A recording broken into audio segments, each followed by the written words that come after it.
आदाब बनारस, सलाम बनारस, सुबह बनारस को पढ़ाओ।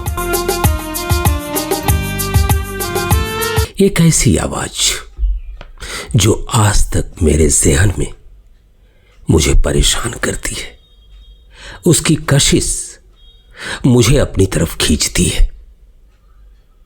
हम गर्मियों की छुट्टियों में अपनी परीक्षा देने के बाद जब गांव जाया करते थे तो वो वक्त होता था शादी विवाह का। और ऐसे में सुधीजनों, जब गांव में कोई नौटंकी आती थी तो रात के सन्नाटे में गूंजती वो नक्कारे की आवाज पागल कर देने की सीमा तक अपनी तरफ खींचती थी।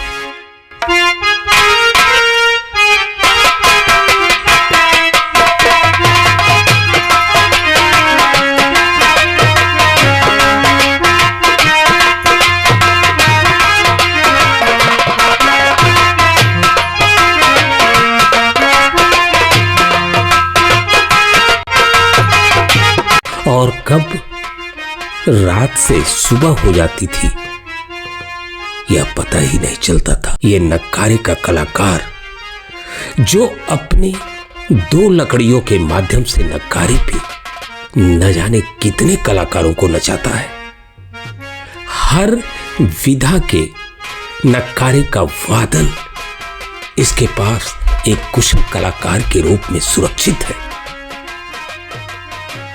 यह सब कुछ उस समय बड़ा ही आकर्षक और अपनी तरफ खींचने वाला होता था।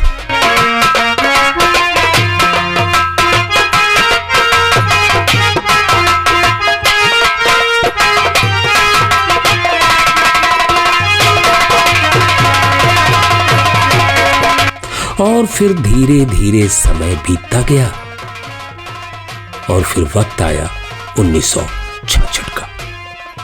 1966 में एक फिल्म आई।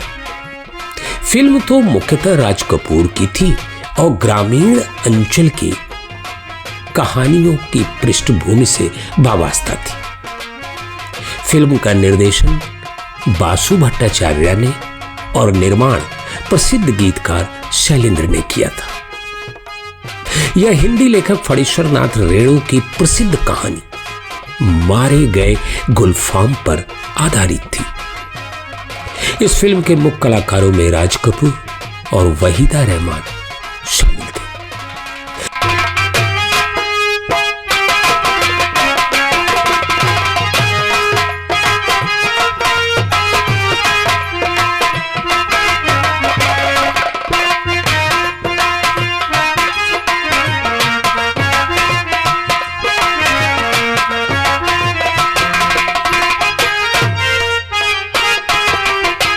इस फिल्म की लकीर गहरी होती गई और ये फिल्म काफी मकबूलियत और मसरूफियत के बिंदु तक पहुंची। और एक समय ऐसा आया जब यह हिंदी के श्रेष्ठतम फिल्मों में गिनी जाने लगी। वैसे सुधीजनों, ये फिल्म एक बड़े अजीब से अंदाज में प्रारंभ होती है। उसकी गाड़ी में नौटंकी कंपनी में काम करने वाली हीराबाई बैठी है। हीरामन कई कहानियों को सुनाते हुए और लीक से अलग ले जाकर हीराबाई को कई लोकगीत सुनाते हुए सर नौटंकी के आयोजन स्थल तक हीराबाई को पहुंचा देता है। हीरामन अपने पुराने दिनों को याद करता है जिसमें एक बार नेपाल की सीमा के पार तस्करी करने के कारण उसे अपने बैलों को छुड़ाकर भागना पड़ा। कान पकड़। अरे कुछ बोलेगा जी, मैं कान ही पकड़े रहेगा। कसम खाता हूँ भाजी, फिर कभी चोर बाजारी का माल नहीं ला दूंगा। चोर बाजारी का माल?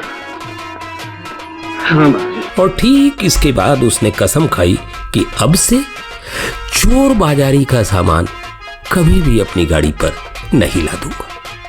ये उसकी अपनी जिंदगी की पहली कसम थी।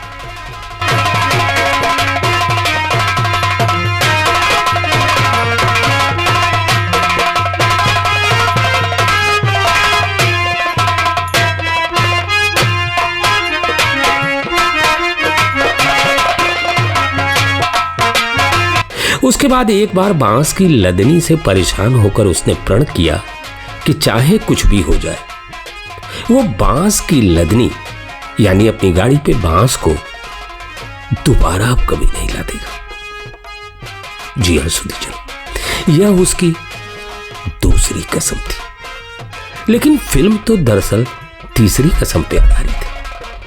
हीराबाई फिल्म के नायक हीरामन की सादगी से इतनी प्रभावित होती है कि वो मन ही मन उससे प्यार कर बैठती है।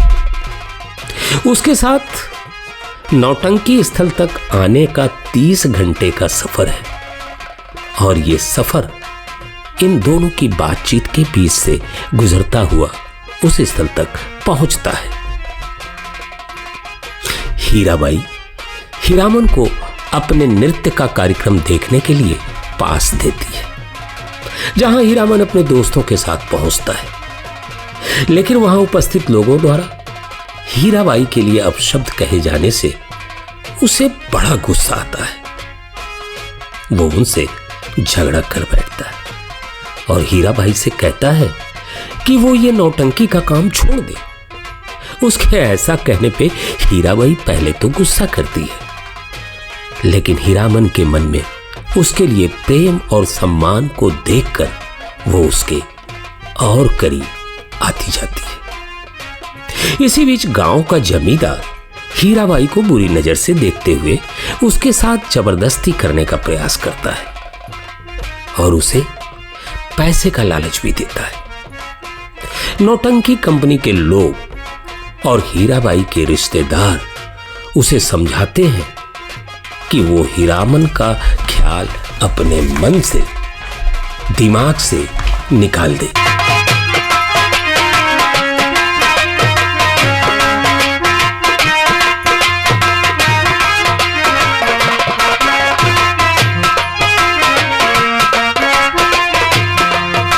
नहीं तो जमींदार उसकी हत्या भी करवा सकता है। और यही सोचकर हीराबाई गांव छोड़कर हीरामन से अलग हो जाती है कि हीरामन का कुछ नुकसान न हो जाए। फिल्म का आखिरी दृश्य बड़ा ही अद्भुत है। रेलवे स्टेशन का दृश्य है जहां हीराबाई हीरामन के प्रति अपने प्रेम को अपने आंसुओं में छिपाती हुई उसके पैसे उसे लौटा देती है। लो ना, मैं तो उम्मीद ही खो बैठी थी, सोचा अभी भेंट नहीं होगी। मैं वापस जा रही हूँ अपने देश की कंपनी में।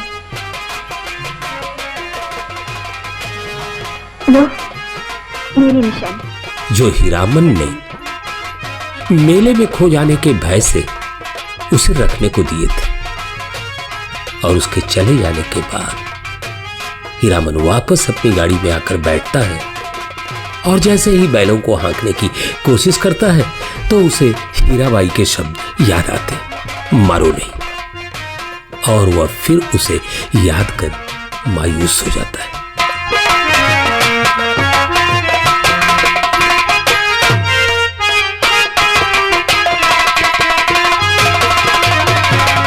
यह पगला हीरामन यह समझ ही नहीं पाया कि इस संपूर्ण प्रकरण के अंतर्गत वो हीराबाई से कब जुड़ गया।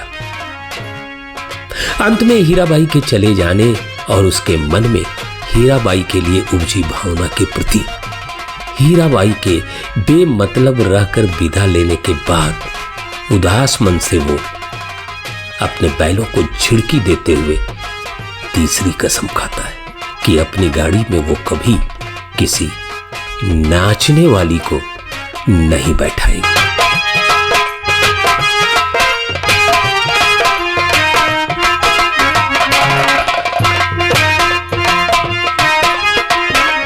लोगों के दिलों पे उतनी ही गहराई से चोट करती है जितनी गहराई से हीरामन का मन हीराबाई के लिए चोट खाया था। आखिर हीराबाई ने अपने प्रेम का इजहार क्या इसलिए नहीं किया हीरामन से कि वो एक नौटंकी वाली थी?